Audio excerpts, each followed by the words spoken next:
Sheriff Gaylor says, well, he will kill again. He will kill again if we don't catch him, and he could end up becoming a serial killer. This is what Sheriff Gaylor added.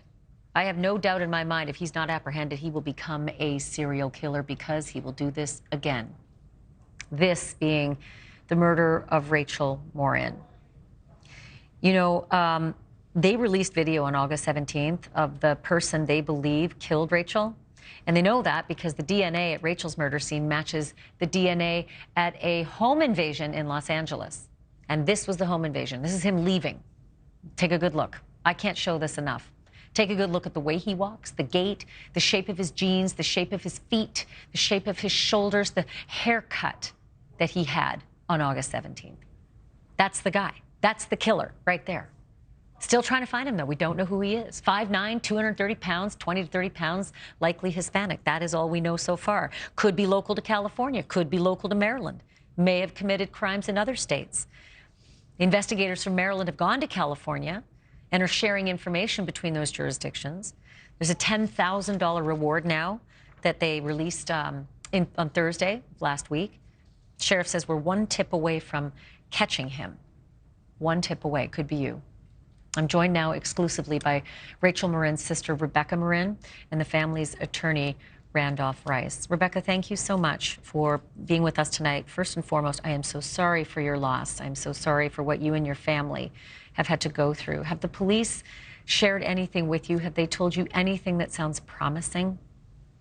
Nothing more than what everybody else already knows. We're just waiting for that one person to come forward and say they recognize him. But so far, nobody has done that I know of.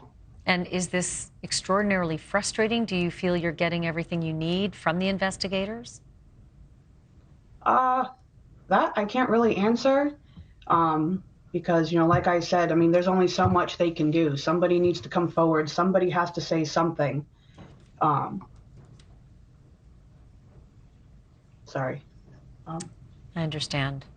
Well, we'll show the pictures again.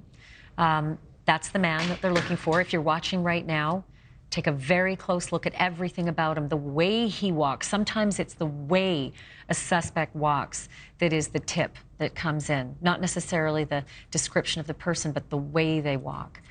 And hopefully, Rebekah, that will be something that someone recognizes. How are Rachel's kids doing? She's a mother of 5. How are the kids? As can be expected. Sad, angry, don't really understand. They really love their mother.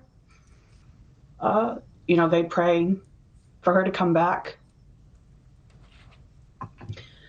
So it's been really hard on all of them. What have you been able to share with them? What have you told them? They know that she's gone. We haven't given them any details, except for the older ones.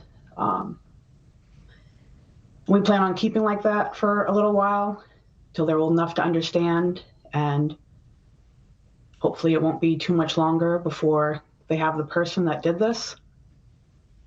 That is what we want the most, because, you know, like the sheriff said, this guy is going to do it again. It could be, you know, your sister, your mother, your daughter. And that's what people don't get. I don't understand why no one's come forward.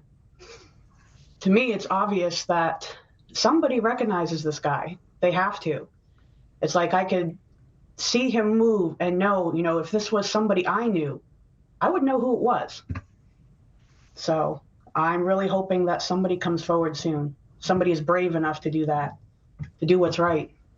We'll continue to show the pictures that the sheriffs released of him leaving the scene of that home invasion where a young girl was assaulted.